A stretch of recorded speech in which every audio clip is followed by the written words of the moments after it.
Welcome back to Heaving Bosoms, the podcast where two friends recap and review a new romance novel each week. This week, fall is in the air. The leaves are changing and the mornings are crisp. So we had Tiffany Reisz take us to beard and boot country in the mountains of Oregon with her Halloween treat. We hope you liked it as much as we did. Okay, Erin, is there anything new with you these days? Is anything new with me? Well, Yeah. I can say I'm sitting here in my office. I'm looking across the street. We decorated our house for Halloween like way too much. Like we did. That's right. I loved the pictures. Yeah. I loved them. We have like giant spiders. We have webs. We have like ghouls hanging around. We have lights. There's a skull on the ground. Just a oh random yeah, we have skull. a graveyard. We have like a ghost dog with a bone. And we were the only ones in the neighborhood. And now all the other neighbors are fucking putting up Halloween decorations and trying to fucking Oh, they've top us. stepped it up? It's bullshit. And so when you're like, what's new with you? I'm like looking out the window and I was like, these motherfuckers. Anyway. You know what? So you know how I'm not really into Halloween decorations at all? Actually, I'm not really into holiday or seasonal decorating. Mostly because I'm just lazy. I'm like, all the things that I put up, I'm going to have to take down, and I hate it. But a friend of mine, this really rad chick, just hosted a pumpkin carving party in the park. Like, she went and got a bunch of pumpkins and put them out as if it was a patch in our city park. And the kids all went and, you know, we picked out pumpkins and carved them. And it was super, super fun. Because I never would have done it on my own. Like, even with my son, never would have done it. Because apparently I'm a Grinch in every form. But I ended up with one pumpkin with a Wonder Woman symbol on it, which was, I was surprised at my own jack-o'-lantern prowess. And then I also did a poop emoji, which I'm still giggling about because I'm roughly a 9-year-old boy. So that's pretty much what's new with me. Oh, and Michael and I went to see Blade Runner 2049 last night. Yeah? And I leaned over. Well, because my partner, Michael, does the Geek 101 podcast. And so they had to watch the movie in order to review it. And so I leaned over just as like the first headings go by, and it's like the replicants of this, and here's the premise of the movie. And I leaned over to Michael and I was like, "Oh, I thought this was about vampires." You thought it was Blade? Because yes, I thought it was Blade. Have you even seen the original Blade Runner? I guess not. I don't know. Did it even make sense? You know what? They did an excellent job. You don't have to know the history of Blade Runners in order to watch this new Ryan Gosling, Robin Wright, and Jared Leto flick. Harrison Ford is also there. Yeah, because it's fucking Blade Runner. That's why Harrison Ford is. Was Harrison Ford? Oh my god, Harrison Ford was in the original. If anyone is listening to this, which no one is, they're all gonna write angry emails and stop listening because you said words. Is Harrison Ford in the original Blade Runner? Listen, I know I have homework, okay? I'll watch the original, God, everyone. Your husband must be so fine. embarrassed of you. He does a Geek 101 podcast. You know what? I'm geeky in a lot of ways. But he knows that I lived under a cultural rock for most of my life. Like, remember, that's true. growing up in Oregon, I had 3 channels on my TV, 3 of them. It was ABC, NBC, and PBS. And, like, my mom wasn't going to Blockbuster all the time when Blockbuster existed. So I forgot that you grew up in Oregon. That's going to be great for our book today. Oh, man. For our Halloween treat. Okay. Wait a second. I can't even tell you. I was kind of freaking out about this whole thing because, so we wanted to do a Halloween-based romance novel. And it was my turn to choose. But then Erin found the description of this book and sent it to me, and I was like, well, my choice is made now. We were going to do like vampires maybe or something, but yeah, we were going to do something paranormal, and we will, don't worry, that's coming up also. This was great though, because I opened up this book and I was born in Hawaii and grew up in Oregon. Yeah. And our protagonist grew up in Oregon but currently lives in Hawaii. And so like on page 13, there's this beautiful love letter to the scenery of Oregon that I was just like at the table for. Me too. I was there. The thing that says that Oregon smells like the world when it was first born, that part. Yeah, let me just read it. Hold on. It's so good.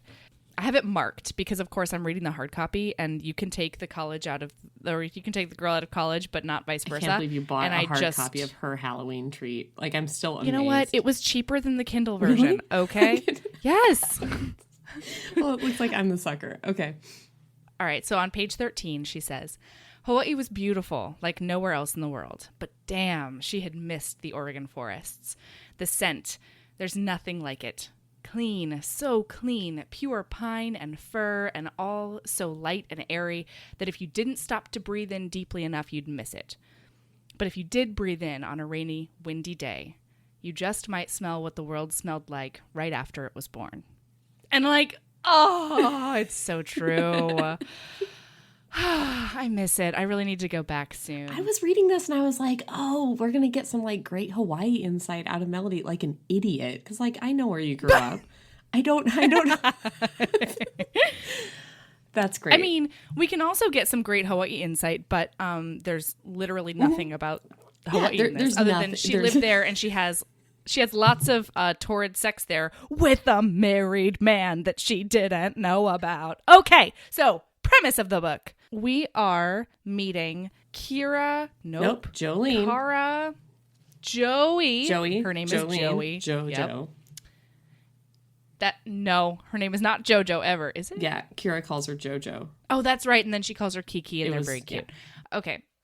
So, P.S., my favorite character in the whole book is her best friend, Kira. But this is about Joey, who's been living in Hawaii as a marketing person for Oahu Air. And she's been in this 2-year relationship with a coworker who splits his time between LA and Hawaii. But he's not just a coworker. He's a VP at the company, which becomes important. That's right. Yeah, he's a VP of a different department because there's like a don't date your coworkers policy at work. And they were like, we're not really though. So we're just going to fly under the radar. Mm-hmm. But one of the reasons that we enter the book and she has just found out that the reason he never wanted her to visit him in LA is that he is married and has been for the entirety of their relationship. He'll come to Hawaii for 2 weeks to work, and then he'll go back to LA for 2 weeks to work and back and forth. So she has, on her way to her brother's wedding in Oregon, she's popped by to be like, surprise, here's my vagina.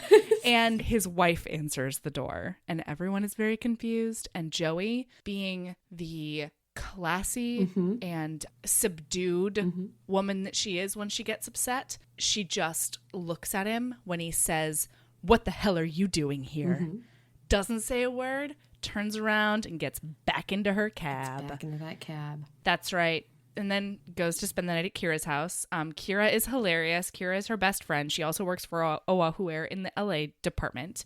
And didn't know this guy was married either. Nobody at work knew. He never mentioned the wife bomb. Yeah. So anyway, Kira's hilarious. She's everything I love about a supporting character. She's funny, she's supportive, she's protective, she gives like excellent advice, but then goes back on her advice when it doesn't work. Making her a realistic friend. Yes, exactly. Actually, you know what? Kira reminds me a lot of myself when I'm overly caffeinated. Would you agree? Which like is always. I'm pretty much always caffeinated. I feel like you have 2 moods. It's like overly caffeinated and hungry are your 2 moods. Oh, that is very insightful, Erin. And yeah, I think you are a lot like Kira when you're overly caffeinated. I mean, she gave the exact advice I would have given. Had this happened to you, for example, and you'd come over to my house, we would have had our night with a bucket of ice cream and fried chicken and whatever else you wanted. But then on your way to your brother's wedding, I would have been like, bang it out, Erin. I love it. You're like, we would have had the night of ice cream and fried chicken, whatever you wanted, meaning I would be the one eating the ice cream and fried chicken. You would be watching me eating slivers of like shaved coconut on like a soy. False. I would be eating soy ice cream, yes, because I'm lactose intolerant. However, I'm not saying you wouldn't be eating I would be like in it to win it with you. You would be eating handfuls of shaved coconut slivers. I'm just saying that you would be eating a much healthier treat and just watching me eat a bucket of fried chicken. That's all I'm saying. Maybe. I mean, I guess it depends on how much I was empathizing with you at that moment. Because this is some news, Erin. Yeah. 2 years. 2 years. She thought she was going to marry this bloke. Not so much. Yeah, so she's going to Oregon. Okay, so I want to just say I wrote out 2 different pieces of advice, some nice Kira one-liners, just to give you a little taste. One of them is, have insane, hot, totally meaningless sex until you remember what a goddess you are. It's like I spoke the words into being myself. And then the other one is, Oregon is hipster and lumberjack territory. I love this one. Watch out for beard rash downstairs. I speak from experience. Because yes, everyone, that does happen. And you should demand that people go downtown. They're lucky to be there. If he's not willing to at least offer to go to those far-reaching places, that's right. You should make them pay a toll. It is a privilege. Reciprocate, obviously. But yeah, if he's not willing to, then like get out of here. There's another one where she says something about like grabbing onto a man bun or something while she's in Oregon. It's good stuff. Yes! Like grab onto a hot man bun. Good stuff. Yes. Good stuff. Kira's It's really, really good. I mean, and she's not wrong. No. Okay. So Joey shows up in Oregon and she's going to this old cabin, this old dilapidated cabin that she spent a lot of time with as a child with her brother, who once again is getting married. Dylan. So Dylan, thank you. She's ready to like walk into this ramshackle bullshit where she's gotta like put on tons of quilts and more flannel than she probably packed and, you know, deal with leaks and whatever. But she walks in to this gorgeous, updated sex cabin, as she calls it. She's on the phone with Kira and she's like, oh my God, this is a sex cabin now and I don't have anyone to have sex with. And Kira's like, well, obviously you can fix that immediately. Go find a person. Yeah, go find a person to bang it out in your sex cabin. And then she hears a voice from upstairs. Can I tell you like how here for this I am at this point in the book? Like I'm like, yes, this has ticked every box for me. It's cozy. It's a simple story. It's like there's a forest, there's a cabin, it's the autumn. Like this guy's a handyman, like he's fixing something. He's got a beard. Contractor. This isn't like this is gonna be a simple like they're falling in love, like there's no like random other storylines going on. I'm at the table for every single piece of this. Me too. I mean, and Kira alone is worth reading this book for. Like just the lady love involved is fan-fucking-tastic. Yeah. I was pretty much over the moon. I mean, don't get me wrong. When we read the description of this book, I was like, I thought it was going to be stupid. This is going to be ridiculous. But oh my God, I was so pleasantly surprised. Oh wait, can we just backtrack really quickly? Sure. Sorry, everyone. Because when we were looking at the back page, you know, obviously I check it out before I open the front cover, before I crack the front cover. And the back of the book, okay. So I'm gonna read you what it says on the back of the book, and then I'm gonna read you my all caps notes that I made about it. Just my initial reaction before getting into it. They describe Chris Stephenson, who is the male lead, as a hard-bodied pile of blonde bearded hotness and a surprisingly dirty rebound guy. And so in all caps I go, toe sucking? Because I can't think of like how a traditional heteronormative Harlequin book is going to be like surprisingly dirty. Oh, I know exactly how. Because there's a blowjob. Like that's exactly what they mean. Oh. Because they keep, we'll get to it, but they keep like referring to this blowjob as like, I didn't do that on the first time. Like sort of like a weird. Really? Yeah. I did not even notice that. But yeah, I think that's exactly what they mean. Yeah, so, and that's the problem, right? I mean, not the problem, but I'm always like, is it gonna be dirty Harlequin or Harlequin Blaze, or is it just going to be like a blowjob and maybe a little bit of power play? Like, I don't know. That's something you miss out on when you get the Kindle is the back of the book. Or they call him a bro. hard-bodied handyman or whatever. Okay, so she hears a voice from upstairs because she's looking around this beautiful, luxurious, chic, but still cozy Like rustic, sex cabin. like there's a lot of like hand-built, like found wood. Oh wait, we find out a lot is hand built in this story. Okay, so then she hears from the top of the stairs like, Joey Sylvia? Is that who's down there? And she's like, yeah, oh my God, is that a murderer? Oh, P.S.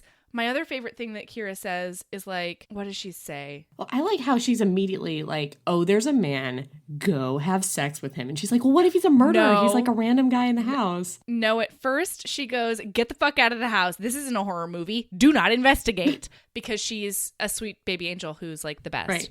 She also at one point is like, Kira's like, I don't have anybody to have sex in this sex cabin with. And she's like, well, go for a walk. Go find Bigfoot. I bet he's well hung. Yeah. She's a gem. I'm in love with Kira. Okay. So then she does go upstairs to investigate because this is not a horror movie. And she sees a sexy handyman who she has known since she was 12 years old. But he's different. Which I really now. liked about it. Oh, yeah. I really like that. He's hot town. So here's what I love about this book. They have lost touch, right? For like a decade. Fine. But Chris is her brother Dylan's best friend from high school. And when Dylan came out, Chris and she were his bodyguards for his senior year of high school when he was about to get beat down like all the time. Chris threw blows. He got in fights on behalf of Dylan. He was this guy's rock throughout high school. And Joey remembers being really, really comfortable around him. He wasn't like, I mean, he was hot, but he had what they keep coming back to his chain wallet. Yeah. And he had like stringy blonde hair or whatever. But now he's clean cut, but with this nicely coiffed beard. I'm sure there are abs for days. In fact, I know for a fact there are abs for days. Underneath his unbuttoned flannel over a tight white t-shirt. Uh-huh. And he was in love with her all throughout high school, but like was too scared to make a move, except for one time when they shared a kiss over a s'more. And I just really... I was into it. I was into it the whole time. I was very into his like...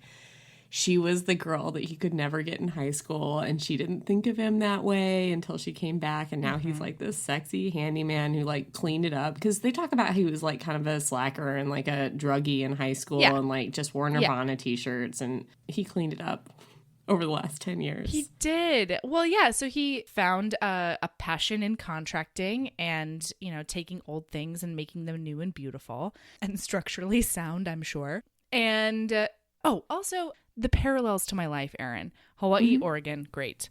The fact that there's also a s'more side plot in my love story with my partner was also... I don't know about this. It was also really nice. One of our first dates, I was like, you can't get s'mores in the city. And so he took me to Kosi, the chain restaurant. That's not a s'more. That doesn't count. You know what? It's not a real s'more. It's a New York City s'more, you snob. Right. I know. I know. It's got to be over a campfire, right? But like New York City, I was craving s'mores. Michael made them appear. And then during my picnic proposal, he also got like an outdoor s'more kit. And we made s'mores before he proposed. Know that. Yeah, man. It's like good. So this book just hit me in many places personally. Mm-hmm. So she goes upstairs. She sees him. What I like is like... She's on the phone the whole time with Kira and like not getting off the phone. Right. And at one point Kira's like, I heard his voice. Ooh, good voice. Calm and manly. He's probably comfortable hugging his guy friends and telling his dad that he loves him. And I'm like, Kira, with the insight. Mm-hmm. But go ahead. Sorry. No. But Kira says at one point, like, okay, if you're going to bang this guy, say something like, it's nice weather we're having, aren't we? And immediately she sees him. She has a little bit of small talk. And then she's like, it's nice weather we're having, aren't we? And then just hangs up on Kira. And that's one of the things I really loved about this book is like immediately she's interested. She shows him she's interested. He's interested in her. He shows her that he's interested in her. And she believes him. She's like, he's interested in me. She's not like, ooh, what a sexy guy that this guy has become in the last 10 years. Gosh, I hope he's down for fat, ugly women like me. Like, it's not like that. It's like, he's into me. I'm into him. Like, let's do this. And they're on it the first night. Like, she asks him out for drinks. Like, there isn't this little dance of like, oh, I'm a meek little, I don't know if I'm good enough. No. There isn't that. I loved that. No, I loved it. I loved it so much. Well, and you know what? I also loved how silly and awkward their banter was while still being really red hot. Like, it's raining outside when she says nice weather. And so she's like, I'm joking. That's not, oh God. And what did he say? He's like, it's Oregon weather. Should we awkwardly hug now? And her response is, God, yes. And I was like, please. Yes, this is excellent. Yeah, I highlighted that line too. And they like paint a wall together and he gives her the paint and she starts painting and he's like, oh no, not that wall. And she's like, what? And like, he's joking. Like, he's funny. It's like good. It's snappy. I like that it's snappy. That's one of those things that I look for. And you know what? It's even snappy during the sex. And I really, really enjoyed that. So, you know, they do some excellent flirting. They do some excellent catching up. And then she's like, do you want to go to drinks or dinner? And then they plan on like going to some sort of store and getting some supplies. But then it's raining out, so they don't get to do that. Instead, they decide to stay in with some wine and some awesomeness. And Kira, once again, just comes in and sticks the landing. Because, okay, wait. So this was one of the things that did not resonate with me at all because I don't do sharing my phone. I don't know why. My phone is an extension of my person. It's a big thing of privacy for me. Doesn't matter. I don't know what you're talking about. What? Oh, when she goes to the bathroom and her phone beeps and she's like, oh, that's Dylan. What did he say? What? No, ma'am. No, nobody gets to do that. Like, no. Sorry. So anyway, so she says, what did he say? And obviously after being invited to, Chris looks at her phone and it's a text from Kira that says, have you banged him yet? And then of course she has to explain like her recent breakup and the reason and blah, blah, blah, blah, blah. And he's like, yeah, sure. That actually turns out for the best. Yeah, let's go to Bangtown. You can... Yeah, I am definitely a lumbersexual that you can get under in order to get over your ex-boyfriend. And so he just moves his plate and moves her plate and kisses her across the bar. And then she sort of pulls back all wide-eyed. Well, after they break apart, she's wide-eyed. And he's like, I should have asked you if I could do that. And she was like, you can do that. And he goes, well, I already did. Where you got your like little weird consent boner? Is that the part? Yes, story? That was one of them. Don't worry, there are more notes. My consent boner knew no bounds in this story. I was like, just keep kissing, you guys. Like, no, but that's great because then she's like, you can definitely do that again, and then she grabs him, and then it's so obvious that they're like totally in it to win it. And then he's like, why don't we adjourn to the couch? And she's like, why don't we adjourn to the bed you handmade? The bed that you fabricated from wood for me. I can't even. Love that.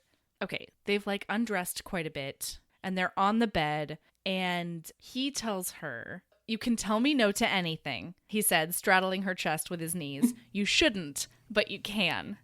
And she goes, I don't want to tell you no. I don't want to tell you anything. And he's like, why not?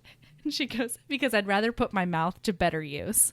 So, which is so, just snappy, like in the encounter as well. And I really, really liked that. But also go ahead. But I think that's the part. So he straddles her face and she gives him a blowjob that way where he's like, he's having sex with her face. Where he's on top of her. And I think that because he later is like kind of apologizing to her because he's like, I don't do that like normally on the first time with girls. So I think that's how they describe him, as a bad boy or like it's extra or something. Like I really think that's what the Harlequin is getting at.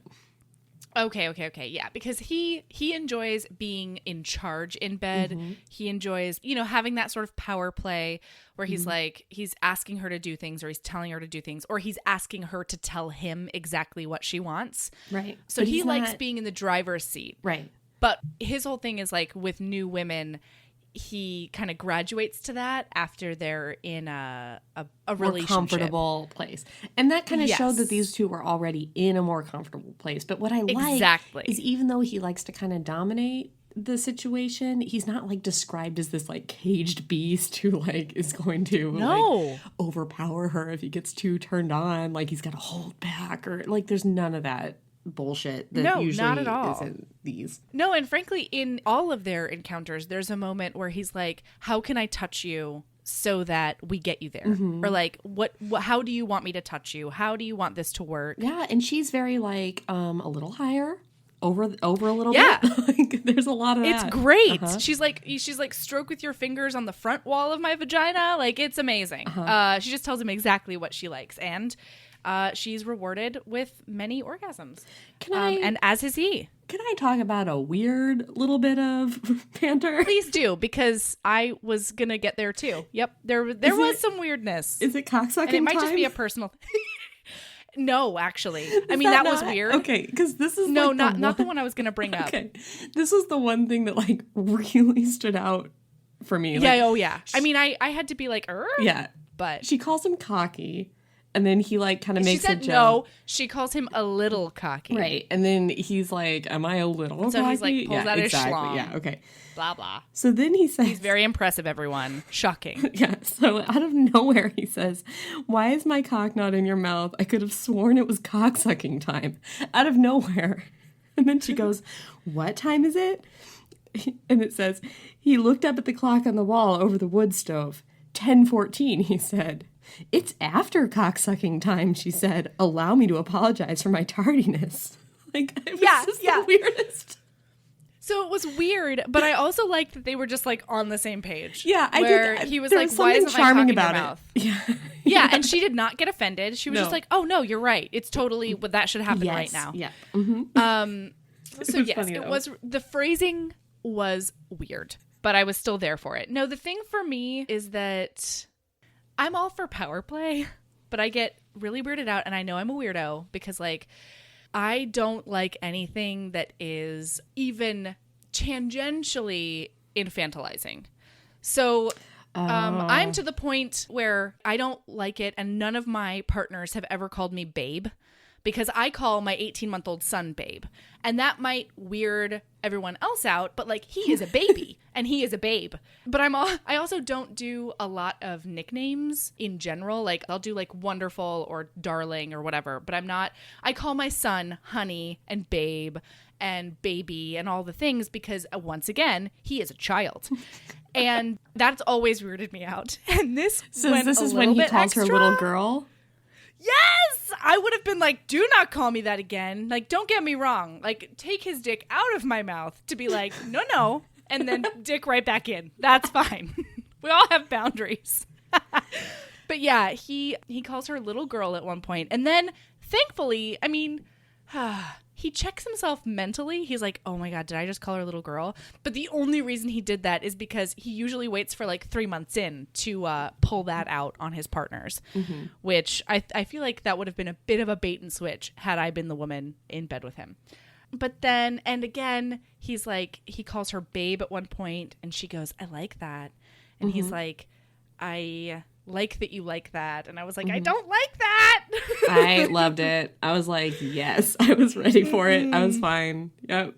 Sorry. I don't like it. I don't like it. Okay, so then the other thing is not icky, but there was a phrase that I've never heard before, and I want to like ask you and ask one listener. Oh no. I've never heard of the variation that they kept on using, willing to spread. Like, I'd spread for him? Yeah, she said I'd spread for him. Yep. And he was like, I love having a woman underneath me who's like willing to spread or something like that. And I was like, I don't know. I mean, I get it, but I've never heard that before. That's really? a thing? That's a thing? Yeah, it is. Yeah. Oh. Yeah, she talks about like... Well, I mean, I liked it. She had like Daniel Radcliffe poster on her wall when she was younger. Yeah. And she talks about how she'd spread for Harry Potter. Yeah, I've heard like, I mean, I've definitely understood the sentiment and like, oh yeah, I'd fuck him, and I guess it's the same thing, but I've never ever heard that. So that was interesting, and thank you for telling me that it's a thing. 'Cause I feel more culturally imbued. I love it when we can learn from these books. When there's learning that happens from this reading. Yep. Okay, so those were my little, like, icky/weird things, including cocksucking time. That was a little, I was like, I don't really know. Don't get me wrong. There's a part of me that loved it, but there was a big part of me that was like, what? Cocksucking What's time? happening right now? Yeah. Okay, wait. So here's the other thing that I love. In the hardcover, because remember, I read it in paperback. So not hardcover, but hard copy. The first sexual encounter. Now, this includes some breaks for reacquainting each other and banter and getting water and wine and stuff like that. But it goes on for over 40 pages. It goes from page 46 to page 88. And it delightful. Didn't feel long. Yeah, there was nothing wrong with that. It was amazing. And frankly, there were only good things about that because it was like they were both in it for each other's pleasure. Neither of them were like weirded out by it. There was a moment where he was like, this was so cute, when he was like, my high school self is freaking out right now. And she asked him if he was freaking out too. And he was like, no, I definitely am, but you can't tell because it's much cooler now. And she goes, no, I can tell. And he was like, how? And she goes, because I'm freaking out and I'm projecting. Yeah. So I really, really enjoyed this. So after, so afterwards, she gets kind of freaked out. She starts crying. She starts thinking about her ex. She did not get freaked out about him. Right. He like got up to throw away the condom, and she gets totally dressed and wraps herself in an Afghan. Gets some tea, makes some tea for herself, and starts crying. And so he leaves. She doesn't ask him to stay. He was like hoping she would, but she doesn't. And so he leaves. Well, no, I'm sorry. Wait. I have to stop you because that is not all that happens. Sorry, everyone. Welcome to Heaving Bosoms, where we read the book out loud to you in its entirety. If we like it, we will read you every word. Shut your mouth. Yeah, no, you're right. I'm a bit the most right now, but that's okay. So he looks at her and he's like, you can tell your friend that you did what she suggested, and then maybe she'll get off your back. And Kira's response was, she will. I'll tell her I did exactly what she told me. Too bad it didn't work. End scene. Get the fuck out, Chris. Leave. Like, tail between his legs, goes out to his man truck. And I loved it because I was like, and I turned the page, and Kira, the first words on the next page are, too bad it didn't work. Why did I say that? How dare you, madam? And that's how I was feeling. Thank you, Kira. Yeah, so he leaves. What she could actually have did done, want him to stay. Yeah. But like in your usual, I would say like 80% of these books, what happens is Joey then sulks for a while, and she thinks about like, should I call him? Does he like me? And the next thing is him contacting her, and she is unsure of whether like it's like But this heroine, who I love, just texts him as like, I said a dumb thing. Whoops. Yep. Would you like to have lunch today? Because I'm sorry that I said that. And she's like, I fucked it up. I'm sorry. And he comes back and he's like, I remember the fucking. I don't remember anyone fucking it up. I'd love to have lunch. And it's like, oh, good. Conflict averted. Fine. And so she goes and meets him at his work. They do more sex stuff. And it's fine. They do some pretty awesome sex stuff. I'm not going to lie. Yeah. That's when we get the infamous, like, am I touching you right? And she's like, here's how it can be better. So they decide she's in town for 2 weeks for Dylan, her brother's wedding. So they decide they're going to keep having sex for 2 weeks, but no one's going to like pressure anyone to not go back to Hawaii. And he promises, they swear on a signed Nirvana album, which is very important to him, that he will not pressure her to stay in Oregon. And she won't pressure him. Well, but yeah, that's not even a possibility. Yeah, I know. So they do. They have sex for like 2 weeks. And the book kind of glosses over the 2 weeks, except for to say that there was some good stuff in there. Yeah, I'm not going to lie. I could have taken 300 more pages of just the 2 weeks of them boning. I like that it was so snippy snappy. I mean, it was I like nice. that it was a quickle read and like it got to the point. This book just spoke to me particularly. So, I know, me too. Me too. I am there for a forest and a cabin and a wood stove. Yeah, and a flannel. And so her brother is like, freaking out because one of the other subplots is that he has gone in with Chris to buy all of the cabins around this lake, and they're going to refurbish all of them and then rent them out, and they want Joey to be there as like their marketing guru to get it off the ground, like quit her job in a Hawaii. huge success. Yeah. and come back. Yes. And all of that was in place before she hopped on top of Chris. Right. And so, in fact, the reason Chris was at the house when she got there was that Dylan wanted Chris to ask her to take this job, but then he forgot about that and instead had sex with her. That's right. Well, his blood was elsewhere. Yeah. Mm-hmm. It's not in his brain. So after 2 weeks, he's like, hey, they go on a hike or something out to like one of the other cabins. And he's like, hey, I'm in love with you. And she gets really pissed off because they made a deal that he wasn't going to like do this. And she's probably mostly pissed off because like she knows she's in love with him too, but she doesn't really admit that. And is that when he also tells her about the job opportunity? Yeah. So his whole thing was, I'm not going to ask her to stay. I'm just going to show her all the reasons she should without saying the words out loud, which, and I love this about her. In her fury, she's like, that's incredibly manipulative. Right. And you're not that guy. Yeah. And you promised me you wouldn't be that guy. So, like, what the actual fuck? Mm-hmm. And I like that she was like, this is manipulative of him, not sweet. And he was like, I mean, you're not wrong, but also I'm not sorry. Yeah. So anyway, so he takes her to this cabin and she imagines like what they should do with it to sell it best. And she's like, you know, doing her marketing fanciness in real time and telling her all of the plans she would make. Then they bone against the wall and it was delightful. Yeah, it was a good one. And it was quite. They're all good ones in this book though. They are, yeah. And so then she says something and he was like, well, that's because I love you. And she freaks out. And I don't blame her because it's rude. Mm-hmm.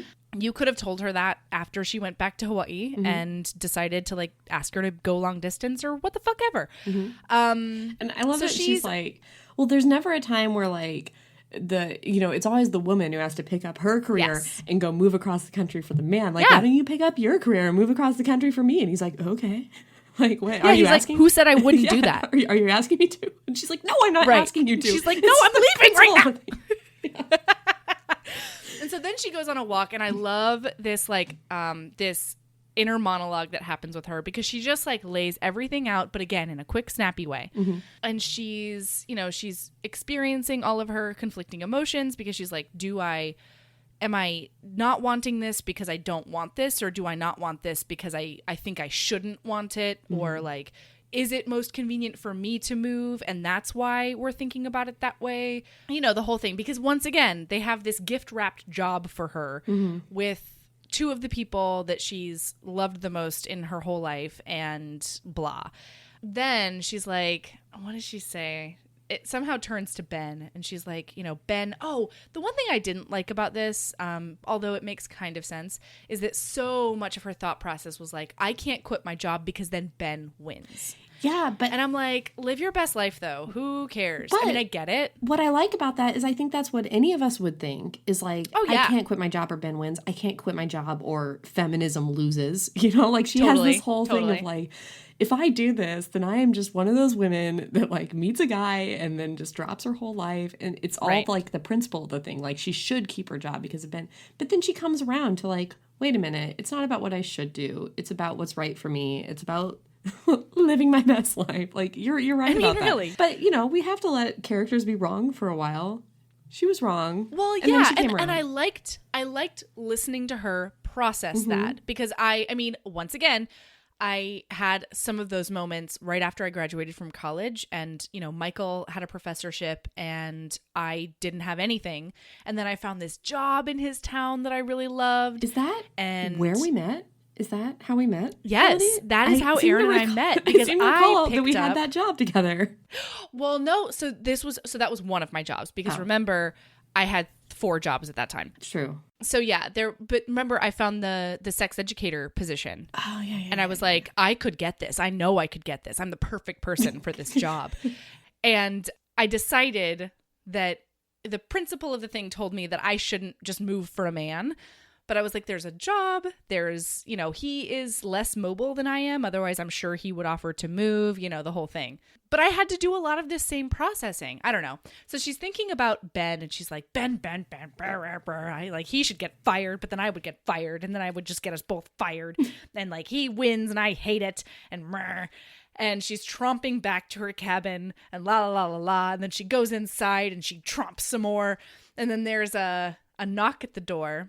And I sort of like, my whole body stilled, pen in hand. And then it says, Joey lifted her chin. She opens the door and lifted her chin and met Ben's eyes. Ugh. And I just wrote, I knew it. I'll take a picture and I'll post it on some sort of social media because it's written right here in my hard copy. I see it. I did not know it. And I was like, what? Like, that was like an M. Night Shyamalan. Oh, yeah. Because I was like, we can't just hear nothing from Ben this whole time. I thought this book was good enough that we would hear nothing you know from what? Ben I know. But she had to close that chapter. You know she had to close that chapter. But what I love about Ben showing up is they have this argument where Ben's like, oh, I was in an open relationship with my wife and blah, blah, blah, which is bullshit. And she calls him on it because it's like, well, you can't have an open relationship where you don't tell anyone else you're in an open relationship. Like, it's a lie and you can't, you're cheating on me the whole time.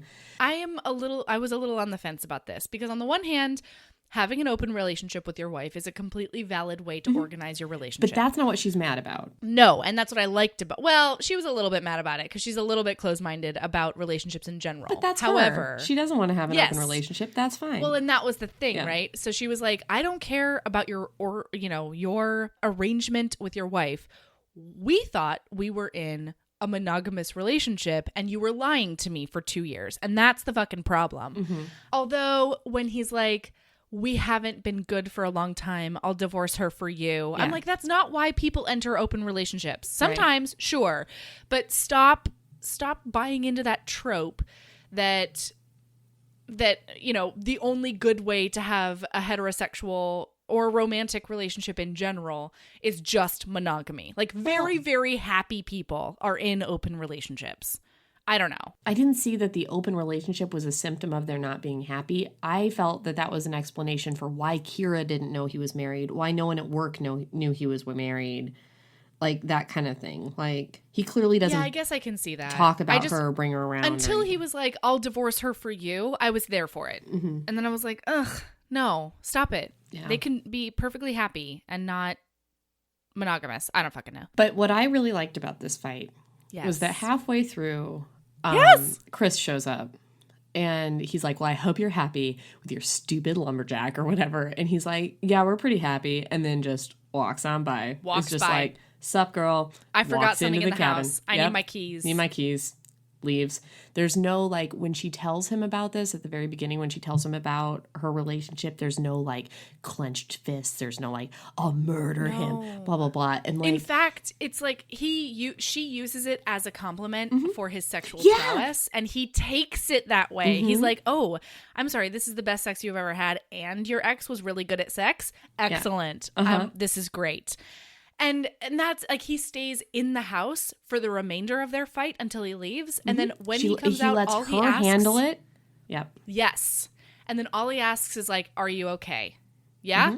Great. I'm going to get the fuck out of your hair because you're also mad at me. Yeah. It was awesome. It was amazing. I fell in love with him. Best. I was like, oh. I know. You're so great. There was no masculine posturing. There was no like, what are you doing here? Maybe I can fix this for you. Is he bothering you, ma'am? Like, no. I mean, maybe, but also no. I can deal it. Yeah, it was good.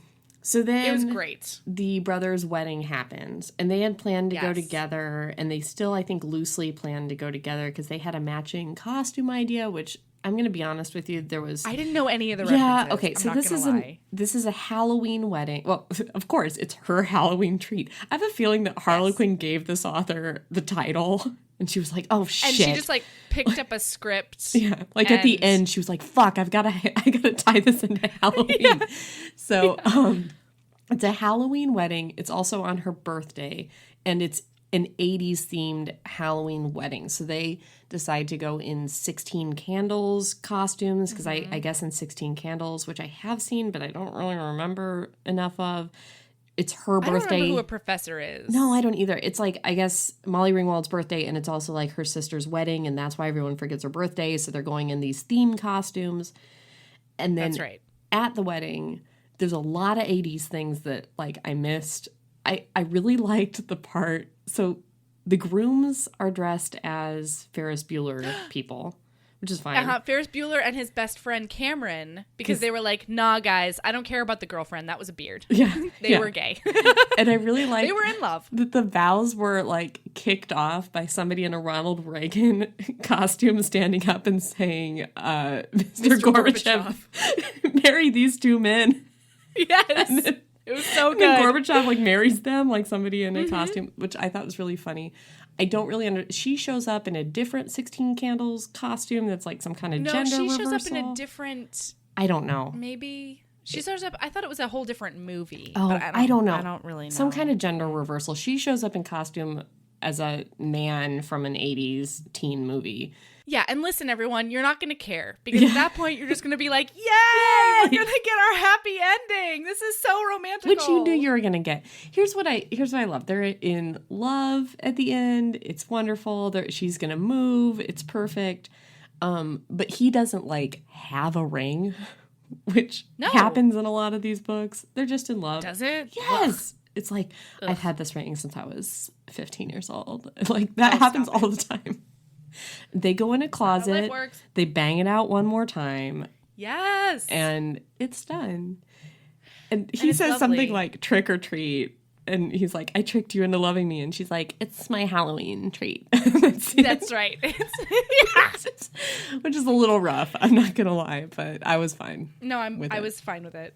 It was fine. I expected that, like, whatevs. And it's my Halloween treat. I mean, again, the author had to tie it in somehow. And I'm going to tell you this. This is Her Halloween Treat by Tiffany Reisz. That's something we should say at the beginning. We probably should say that at the beginning. I'm just going to say that we're also going to always post the covers of these on social media.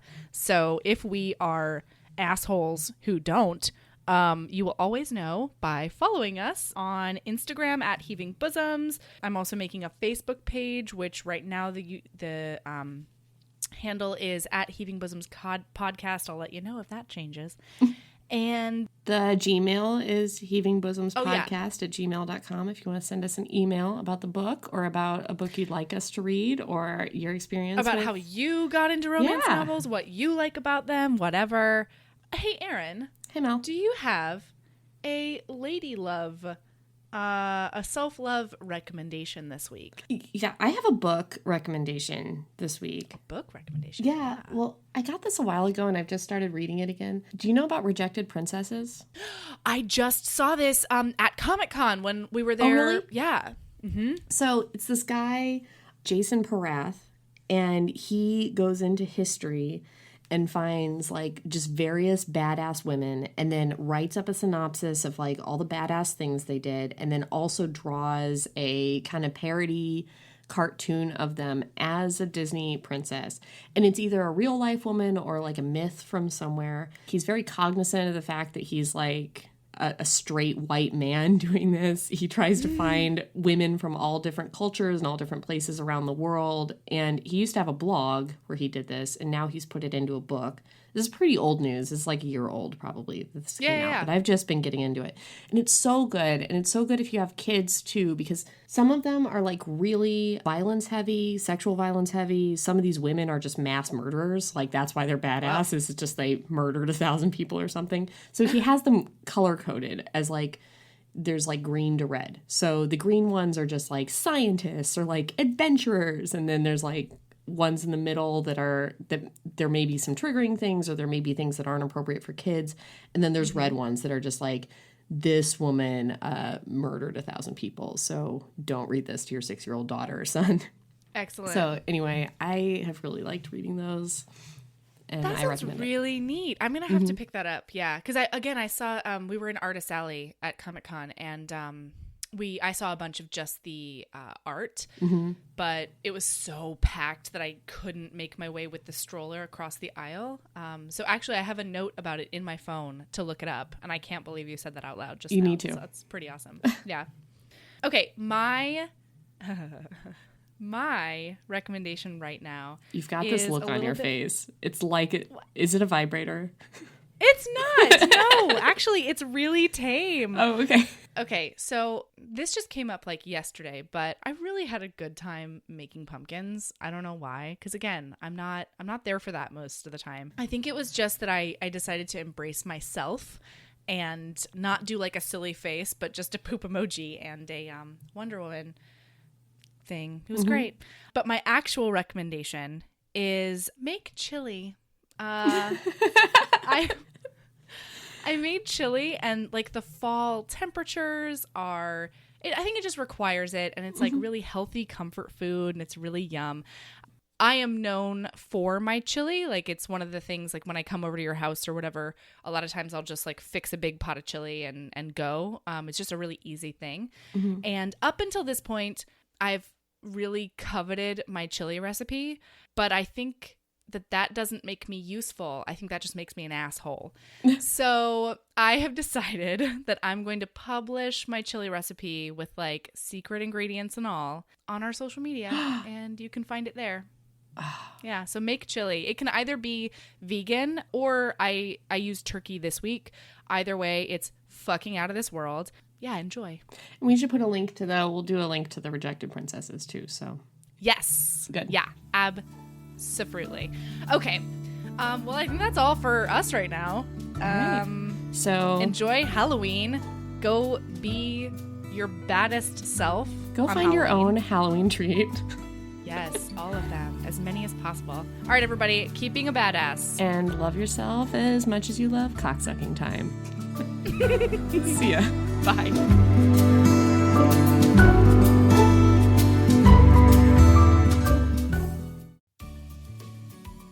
Hey, you. Yes, listener, you. Are you loving the show? If so, please leave a rating and review in your podcast app. The 90 seconds you take to say something nice not only helps new people find the show, but it makes me super smile over at HBHQ. Also, I've had a few people ask, and the answer is yes. We are still doing the 5-star bribe. If you leave us a review with 5 stars, then we'll do whatever book you want. We're real deep into the list, though, so it might be a while. Lilas! Okay, back to the show.